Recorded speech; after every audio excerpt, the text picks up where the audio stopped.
It's August, friends. We have finally made it. TCU football will be coming our way in about a month. Fall camp starts today. Players are reporting today. They'll get all their equipment. They'll get ready to go. And then practice starts tomorrow. We have almost made it through the offseason. Let's talk about all that and more next. It's Locked On Horned Frogs.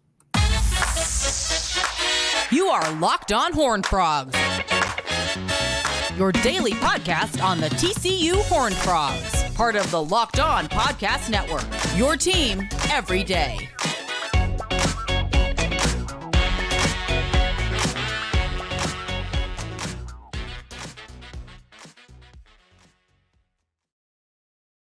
That's right, Locked On Horned Frogs, your team every day. I'm your host, Stephen Simcox. Subscribe to our YouTube channel. You can also find us wherever it is you get podcasts in its audio form. We're talking TCU football today. Can a freshman on the defensive line do something similar to what Damonic Williams did last year? We'll talk about that in segment one. Also today, is this the final stand for the Pac-12 conference? There's some news leaking out that there's an important meeting happening this morning. And then finally, I will close with some basketball and baseball notes. All that coming up today on Locked On Horned Frogs. And we'll start on football, right? I mentioned in the open, we've made it. Fall camp sort of officially starts today. Players are supposed to report today. So we'll get an idea of, who's all there, if there's any surprises. I don't think there will be. Sonny Dykes alluded to the fact when he was on the Rich Eisen show last week, he said, fall camp is kind of like the marker now for college coaches because the transfer portal, there's different windows, but a grad transfer could potentially leave at any time. And they're just mindful of the fact that a guy could decide right before fall camp, well, I want to go somewhere else and play immediately. I'm not saying that's going to happen. He didn't say that was going to happen. I think he was just speaking in generalities, giving an example of what could happen. But my point being, roster is getting finalized. We're going to see who's there. Practice is going to start tomorrow, and we'll get a better idea of what this team looks like in a few weeks. And last year, one of the huge gets from the 2023, or I guess I should say the 2022 recruiting class, Sonny Dykes comes over, sort of a whirlwind recruiting process, and Damonic Williams was a defensive lineman that they were chasing after. It was between TCU and Cal. Jeremy Clark from 247 Sports reported that TCU worked really hard. They were up late into the night to secure Damonic Williams' commitment. They got him committed. They got him signed, and he came over to TCU. One of the reasons they needed him, they moved to a 3-3-5 defense last season. They needed a big man in the middle at that nose guard position. Williams is listed at 6'2", 320 pounds. He fit that nose guard prototype really well and famously came in to spring ball, had a great offseason, did a great job at fall camp, won the starting job. And I believe when they played Colorado in the season opener last year, he was still 17 years old, which is crazy to think about. It's really difficult at this level for offensive and defensive linemen to come in and contribute immediately. Yesterday, we discussed Crease Brister, if you missed that news, new offensive line commit for TCU for the 2024 class, 3-star player out of Stephenville. I think he's going to be a good player. He's got great size. It's really tough to just step into a Power 5 situation at any position. But there are some positions that translate more easily, that don't have as much physicality. O-line and D-line, you're getting hit every play. You have to impose your will on a play-by-play basis. And Damonic Williams was able to do that as a true freshman last year. Now, you look at his stats, and the stats themselves are pretty modest. 27 tackles, 12 solo tackles, 1.5 sacks, and 1 forced fumble. But you have to remember the job of the defensive line in Joe Gillespie's defense.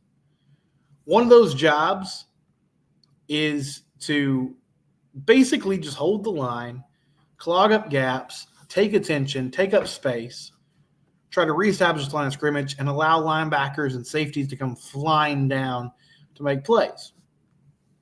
And Williams did that at a high level. He took on a lot of double teams, and he was physically good enough to not be moved, to not get shoved back, and be a consistent force at the point of attack in the middle. And as the year went on, we talked more about Dylan Horton, and that is going to be a huge piece to replace because Dylan Horton became somebody who could get to the quarterback, who could create sacks, create pressures. That's a big part of any defense. But the job that Damonic Williams did last season cannot be understated. And it was a huge surprise, maybe not to the coaching staff, but I think to us as fans, as people who watch the team cover the team, it was a surprise. And it was a huge deal that they were able to get him and get him in camp and get him up to speed quickly. And so I was wondering today, is there a defensive lineman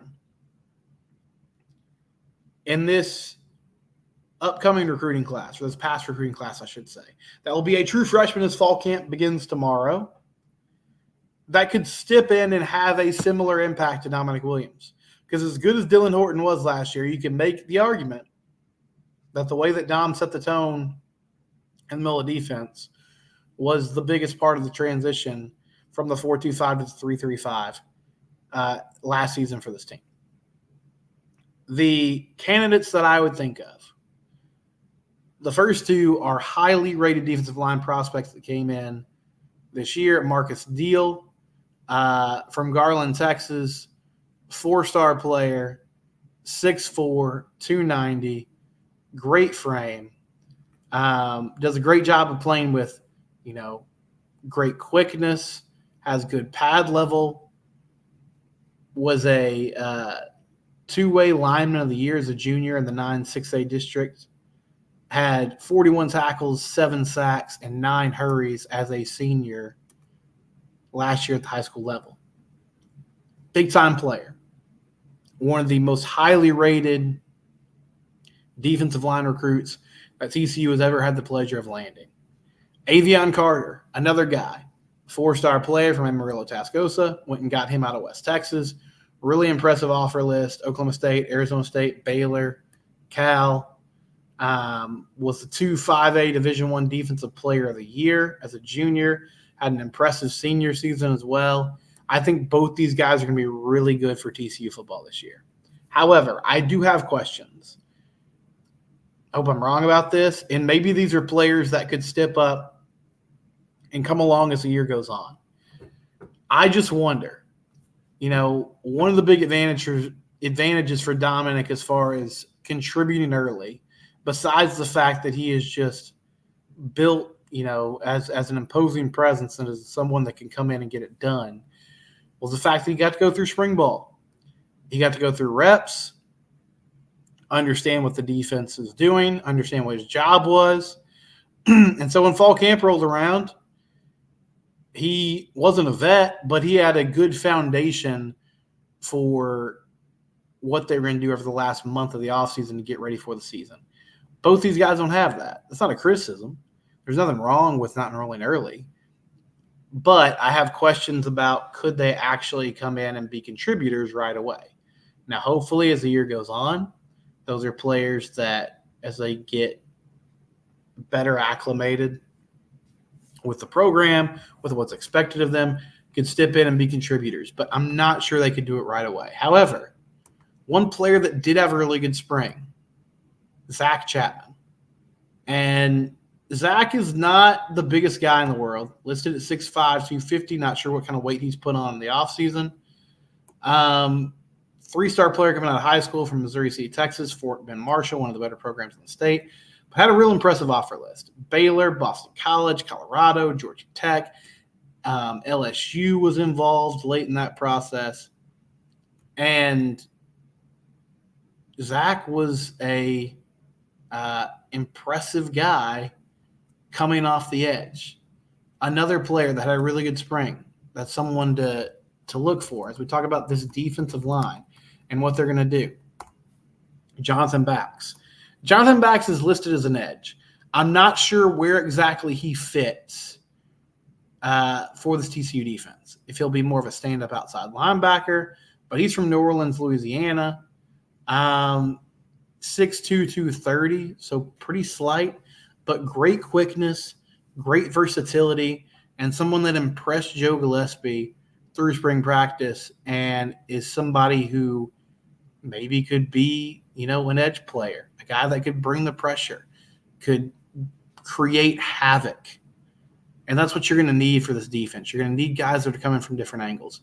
So, again, Damonic Williams' numbers on their own by themselves, pretty modest.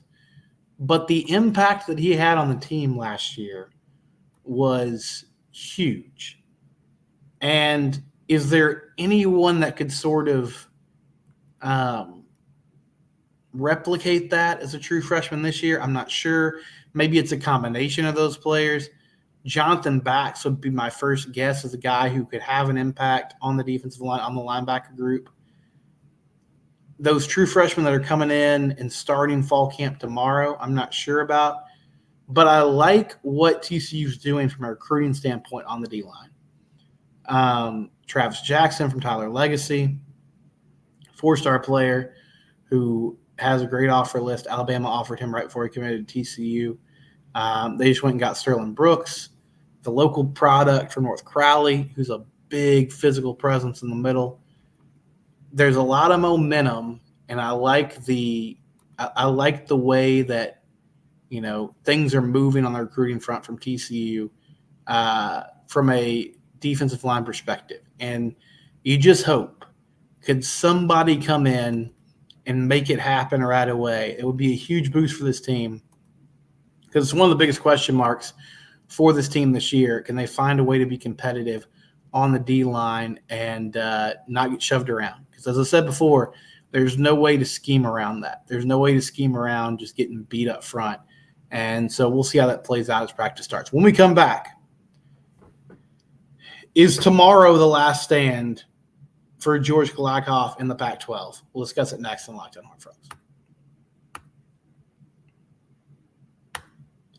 eBay Motors. You see the website right there, ebaymotors.com. Right parts, right fit, right prices. You cannot cut corners when it comes to your vehicle. Like, you have to get the right parts. You have to get what your vehicle needs. It's like having a championship team. You have to make sure every player is a perfect fit. Same thing when it comes to your vehicle. So the next time you need parts and accessories, go to eBay Motors. Here's why I love eBay Motors. I've told you about this before. They have a guaranteed fit program. You can be sure every part you need fits right. You just add it to My Garage, look for the green check mark to know that the part will fit, or your money back. Even people like me who are stupid when it comes to cars, I can figure it out. If you go to ebaymotors.com, you'll be pleased too, because just like in sports, confidence is the name of the game. So go with their money-back guarantee. They have over 122 million parts to choose from, and they'll make sure you're back in the game in no time. It's easy to bring home a win when the right parts are guaranteed. Right parts, right fit, right prices. ebaymotors.com. If you're watching on YouTube, you see it here on the screen. ebaymotors.com. They are a proud sponsor of the Locked On Network, and we appreciate their sponsorship. Realignment talk. We've done a lot of this lately because things have been happening, frankly. I mean, Colorado made the move late last week. The Pac-12 is now scrambling to figure out what to do next. The Big 12 has been very active and very aggressive with trying to add teams. And so some news started leaking out today to set the stage. Arizona is having a Board of Regents meeting tomorrow afternoon, an executive session. And there is speculation that it could be the Arizona board voting to move the University of Arizona from the Pac-12 to the Big 12. Those meetings have to be public, which it is. There has been no reported or official announcement about what exactly the meeting's about, but it would make sense that Arizona would want to get this done. Now, I'm surprised if it happens. I'm surprised it's happening this quickly. Usually these things take time. However, we know that the writing's been on the wall for a while for the Pac-12. Arizona has been one of the schools that has been linked most closely to the Big 12. And so I guess it shouldn't surprise me, because this has probably been talked about at length in detail for a long time.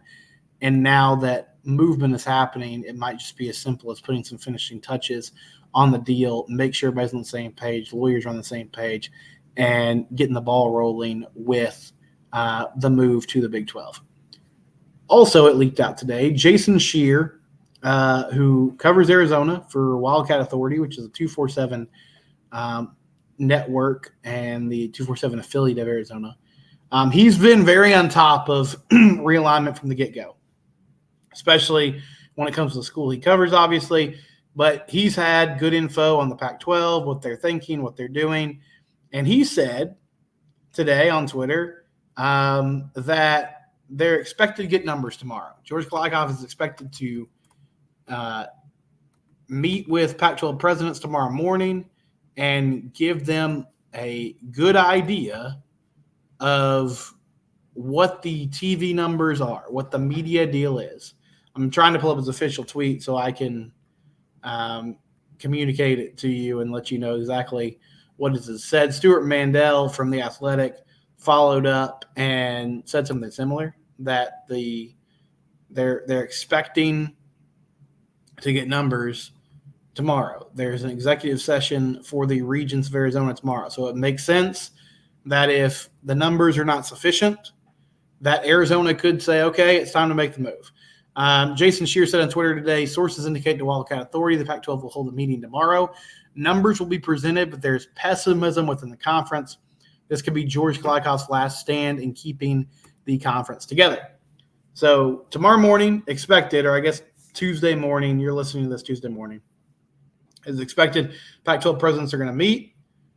George, the commissioner, will give an update. He's supposed to give concrete numbers, and then people will make their decisions from there. Jason Scheer also told 365 Sports today that he is hearing that the numbers are in the $20 million range. That's the numbers he's going to give Pac-12 presidents tomorrow. And that's mostly streaming. Probably Apple TV is the big player here that's going to have most of the Pac-12 games. That there are escalators, basically incentives based on what they do from a ratings perspective, et cetera, that could bump that up. But the base is going to be between $20 and $22 million. If that is accurate, that's almost $10 million less than what the Big 12 is going to be bringing in on a yearly basis. And so that would certainly give motivation to Pac-12 teams, notably Arizona, who has been, sort of flirting with the Big 12 for a long time, to make this move. I don't know what Oregon and Washington do. I think it's a tricky situation for the Big 12. Ultimately, if they wanted to come over and make this happen, I think the Big 12 would do it. It feels like Oregon and Washington are hoping for a Big 10 life raft. They want to get to the Big 10. They want to move on there. And maybe they do say, hey, we'll just stick with it for now. We're going to add some teams, add San Diego State, add SMU, whatever the case may be. And we're going to ride this out. And hopefully, when this media deal's done, there will be better opportunities. But maybe they do consider a move to the Big 12. If the Big 12 just gets Arizona, then the Pac-12 is in a pretty precarious situation because those two schools, Colorado and Arizona, on their own, not the bell cows of the league, obviously, not teams that have lately been great at football. Arizona's very proud basketball history and a good basketball program. But still, the Pac-12 being down to 8 teams, they would have to expand. It would be necessary to survive that they expand. And they would have to expand quickly and then begin the process of getting the best media rights deal that they could moving forward. But it feels like the Big 12 is about to add Arizona, which would push the league to 14 teams. And then they would have options on what they want to do from there. If they wanted to stay put at 14, they could do that. If they wanted to push really hard for the Pacific Northwest with Washington or Arizona, they could do that. If they wanted to explore the East Coast options that Brett Yormark has reportedly been talking about, like UConn or St. John's, they would have that ability. They have done a great job, the league has, of staying flexible, of pivoting and understanding like, oh, we got an opportunity here. We should take it right now. And, it's hard not to give Brett Yormark a lot of credit for how this has played out. This has also been one of those strange things where it's gone on for so long and everybody has different sources. A good thing to understand, if information's getting leaked, it's coming from somebody, obviously, and there's a reason why it's getting leaked. And there are people that have done a good job of trying to stay kind of above the nonsense. But the Pac-12, Big 12 stuff has gotten very personal over the last year or so. And so even if Arizona joins, I think there's still going to be a lot of, narrative shifting and stories told depending on who's listening to who. But it definitely feels like the Big 12 is getting the better of the Pac-12 right now. And they have a potential to add another school possibly as early as tomorrow, even though, as everybody knows, these things can take time. And I think it'll take a little bit of time for everything to sort of move and shift and, happen moving forward. But that is the latest on Pac-12, Big 12 expansion talk and what could happen tomorrow. When we come back, we'll just sort of bounce around and hit some news. We got some more football notes, basketball, and baseball as well. It's Locked On Horned Frogs, your team every day.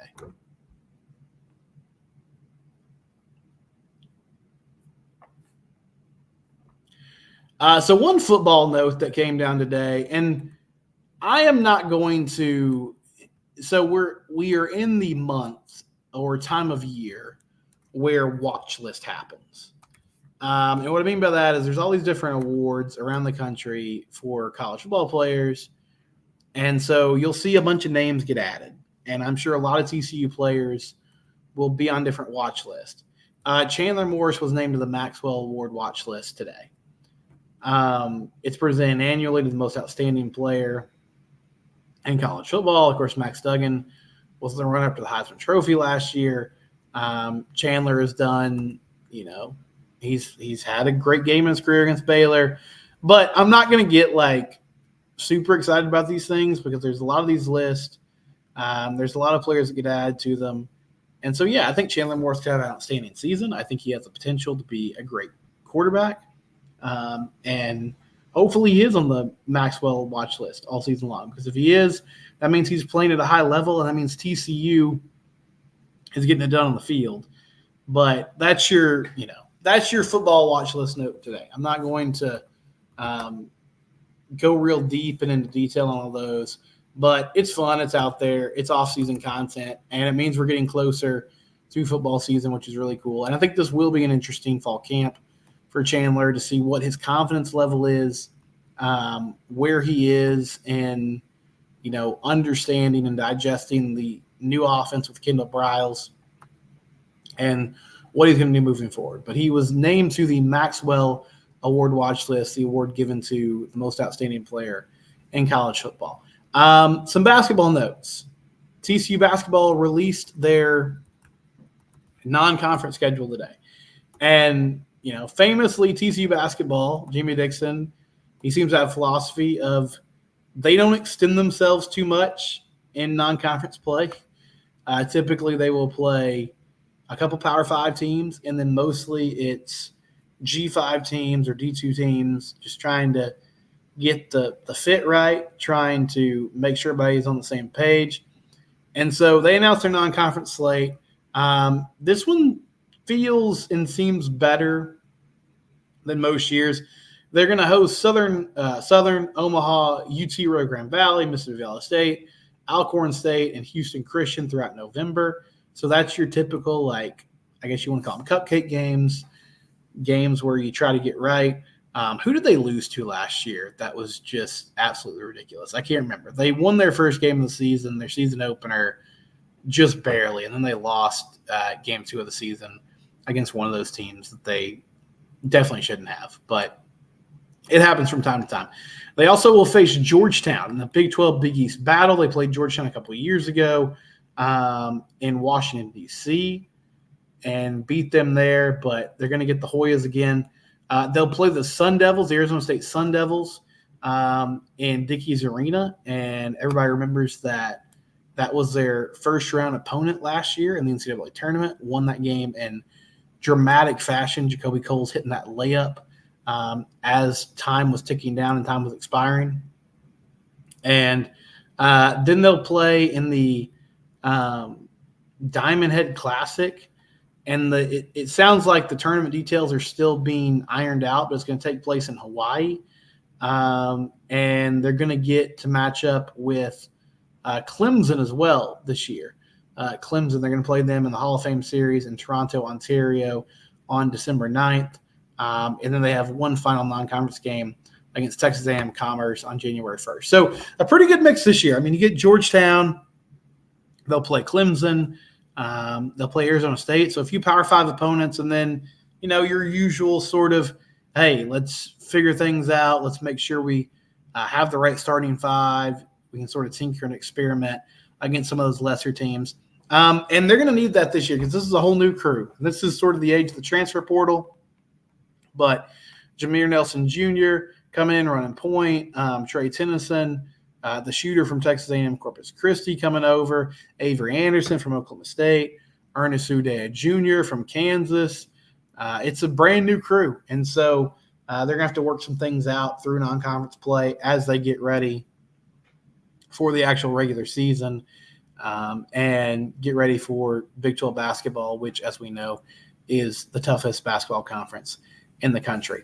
Also, TCU baseball added a couple arms today, so we'll close with that. And first off, they added Baylor pitcher Blake Rogers. Rogers is 6'5", 230, so big kid. He pitched for Baylor last year, but not a lot, only 7 total innings. As a true freshman, had an ERA of 7.71, struck out 8 batters, and walked 3. So somebody that came out of the pen sparingly last year for Baylor. Didn't have amazing numbers. Had a really good high school career, though. And so I think that's really what TCU's banking on, a young guy with a lot of potential. He was a Northern California Pitcher of the Year as a senior in high school, had a .80 ERA and a 9-0 record, and has a fastball in the low 90s with good secondary pitches. And this reporting is coming from Jamie Plunkett of 247 Sports. And so this makes sense. You're kind of betting on a guy that didn't pitch a lot as a freshman, but has pretty electric stuff and was really effective in high school, and so you'll just sort of see what he has. They also added Zach Morris from not from Saved by the Bell, but from Arkansas. And if you recognize that name because you followed college baseball for a while, Zach Morris, it's a veteran. He's a rising senior, had a 4.77 ERA for his career. Jamie Plunkett tweeted that out earlier on Monday evening. Had a really good year in 2021 coming out of the bullpen. And not have a great year last year, but TCU will see if they can, get him back on the right track. I think it's interesting, some of the guys they've added. I'll say that they're definitely banking on a lot of potential. Kyle Akers from Houston doesn't have great numbers. Electric stuff doesn't have great numbers. We talked about the 2 guys today, Blake Rogers and Zach Morris. Zach Morris is a vet, but really struggled last season. Blake Rogers seems to have impressive stuff, was super impressive in high school, did not do great in his 1 year pitching at Baylor. So they're definitely, going after guys that are less proven. And I thought coming off the College World Series appearance, they would be able to land more proven players in the portal, but we'll see what happens. I mean, Kirk Saarloos has earned the benefit of the doubt, especially when it comes to pitching.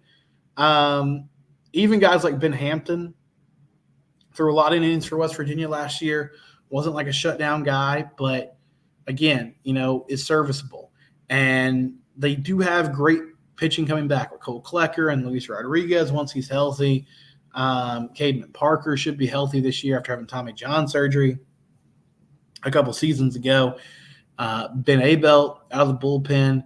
And so it feels like they're going after more power arms, and maybe these guys they've added with higher ERAs are just going to be situational, right? Like they're not going to be asked to do a lot. They're just going to have to be come in different spots and get it done.